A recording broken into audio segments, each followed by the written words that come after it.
Ah, binili mo siya? Lapit lang po kayo. Uy, ano ba yan? Grabe naman to. Ano ba yan? Hoy, papa, ang adik mo sa popcorn. Ah.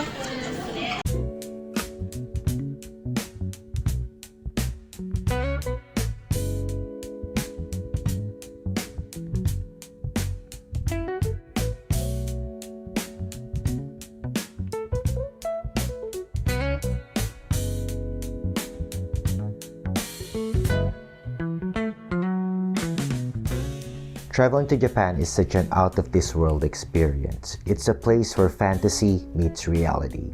A place where expectations are met in such high regard that for many people, this is one of the very best and should be a non-negotiable try to visit kind of country.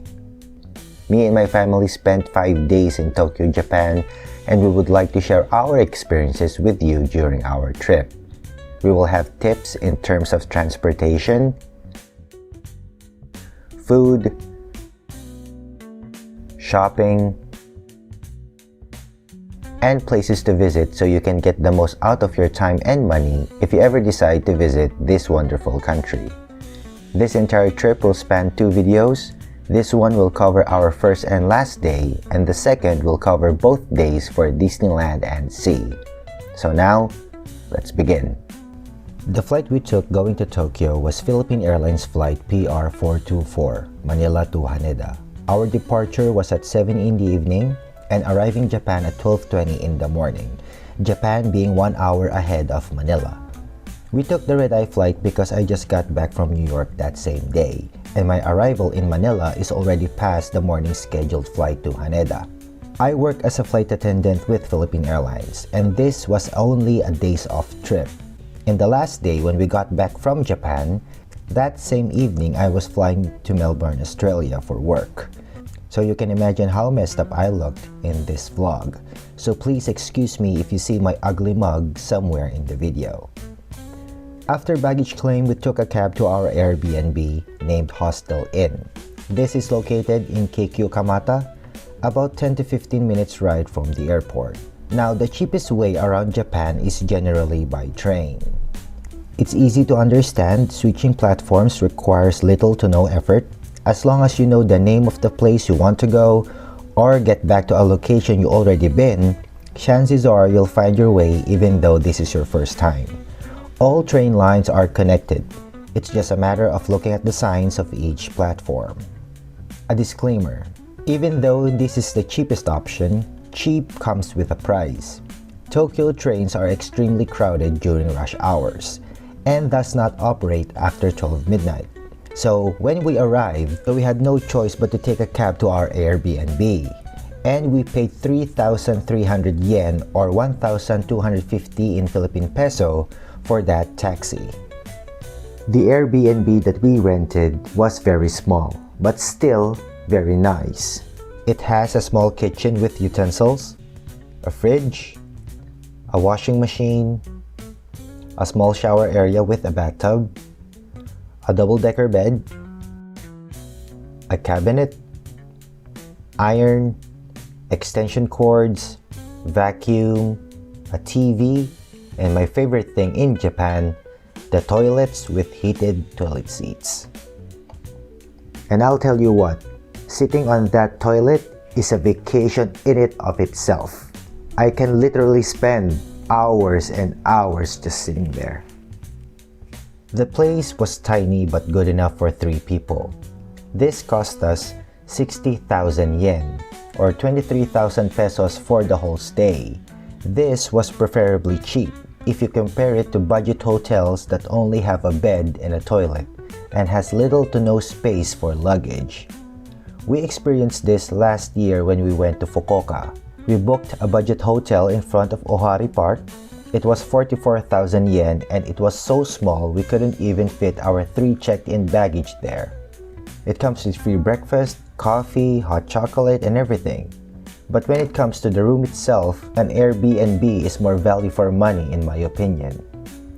Add in the fact that the place we stayed in Tokyo was 5 minutes away from the nearest train station. It also have a nearby 7-Eleven, a Don Quixote shopping center, a family mart, and a nearby supermarket called Moroetsu. This is a nice place and a quiet neighborhood, especially if you want to be away from the hustle and bustle of downtown Tokyo. Now, the first thing that you need to know before going to Tokyo is to bring a credit card or local cash, in this case, yen. Now, my family doesn't use credit cards. What we have are debit cards. And yes, we know, our fault. The moment we went in the first train station to get our JR passes, the only mode of payment was via credit card or cash. And since we don't use credit cards and we didn't have yen at this point, remember, we arrived in Japan 12 midnight. So everything was closed. And so what we did was to wait for the money changer in that station to open.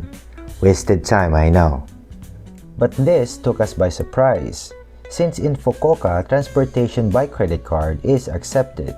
So we assumed that if they did this in Fukuoka, it will work also in Tokyo. So lesson learned, bring a credit card. That's rule number 1. After that conundrum, the first place we visited is the famous Tokyo Station Manorochi building. This famous structure was erected in 1908 and finished in 1914. It has a very distinct Western style with red bricks and domes. Apparently, this structure survived the Second World War and the Great Kanto earthquake in 1923 with little damage. It was restored in 2007 through 2012. Nowadays, it houses the Tokyo Station Hotel and Gallery. Truly a remarkable feat of human architecture, famous to all visitors of Tokyo. To get here from our hotel, take the KQ main line to Shinagawa Station. Then transfer to the JR Yamanote or Keihin Tohoku line to Tokyo Station, and this will cost you 400 to 500 yen per person. And for the second stop, we went our way to Akihabara. Known to gamers and anime lovers all over the world, this is a hotspot for anime, manga, toys, and electronics. Now, I love video games and anime as much as the next guy, and I also collect retro consoles, handhelds, and toys. And if you want to buy any kind of hardware, don't do it here. Akihabara over the years has become a tourist trap, and the markup, especially on retro stuff, became pretty steep. We only went here because my daughter liked to have a picture with her Anya cosplay. After taking photos, we went to a nearby Book Off. This is a famous secondhand store in Japan, same as Hobby Off and Hard Off. This one in Akihabara is relatively expensive. I didn't bother to film anything there, apart from the figures. The prices were stuck in my mind since they were so insane. I remember they had an original DMG Game Boy for 39,000 yen. What? So we left Akihabara after that Book Off, and we went to our next destination, which was Amiyoko. This is a busy market street, and to get here from Akihabara, hop on the JR Yamanote line and get off in Ueno Station using the central exit or at Okachimachi Station with the north exit. Using the train, this will cost you 150 yen per person and about 12 minutes travel time. The name Amiyoko derives from the word Ameya Yokocho, which means candy store alley, as candies are traditionally sold there. Nowadays, products such as clothes, bags, cosmetics, fresh fish, dried food, spices are sold here, as well as many food places to eat. And that we did. We ate here at Hidakaya. This is a cheap Chinese restaurant here in Amiyoko. Funnily enough, we thought that this was a Japanese ramen shop. We only knew after we left the place. I took a picture of the sign and Google translated. Anyway, the food was great and the servings were huge. My order was this 2 big helping of rice and 12 pieces of gyoza combo. My wife's order was this massive bowl of ramen. And when I say massive, I really mean massive. It's even bigger than my hand.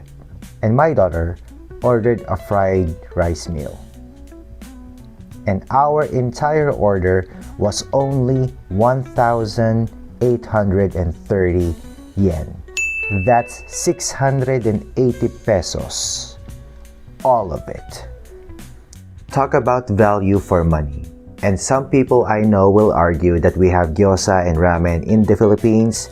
Well, I say they don't taste the same. I'm sorry.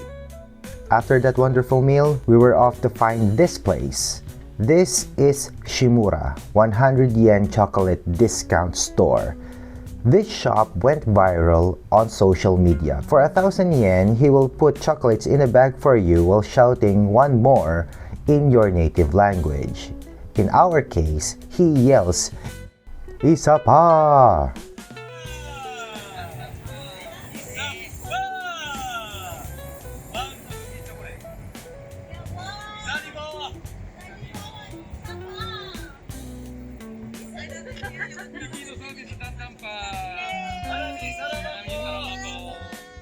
Shimura is an awesome store if you want to bring your loved ones back at home some gifts or pasalubong in Filipino.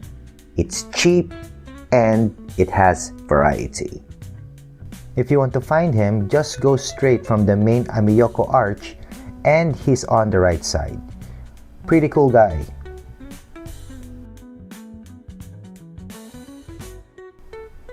Amiyoko is a great place to eat and to shop for local Japanese stuff. Definitely a spot to see.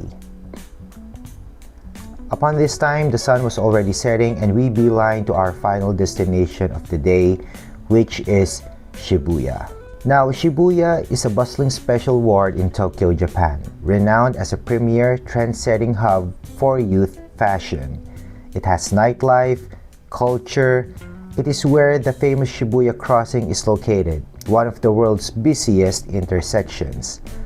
So here you can find the famous Hachiko statue, and also massive neon lit department stores. It has 24/7 energy, diverse dining, which represents the heart of modern Tokyo. So basically, this is the New York Times Square or the BGC of Japan. To get here, again, take the Yamanote line bound for Shinjuku or Ikebukuro and get off at Ueno Station. This will cost you around 170 yen and about 20 minutes travel time. We didn't spend much time in Shibuya. Number one, because it's expensive, and number two, it's almost the rush hour. It was so crowded and extremely exhausting. So we made our journey back to our hotel. So we arrived in Keikyu Kamata, decided to check around the neighborhood, and we found another book-off. The prices here were much cheaper than the one in Akihabara, mainly due to the fact that this is not a famous tourist spot. Not yet. I remembered when we were in Fukuoka, we went to a hard-off and figures were sold at 200 yen. Here it ranges for 3,000 to 1,000 yen. You'll be lucky to find something under that price. They also have trading cards, manga, DVDs, consoles, and retro games. Many more. And after my daughter got her haul in the book-off, we finally headed back to our Airbnb. So that was pretty much it for our first day in Japan. We were extremely tired due to the fact that we didn't get enough sleep in our first night there, but nevertheless, it was such a memorable first day.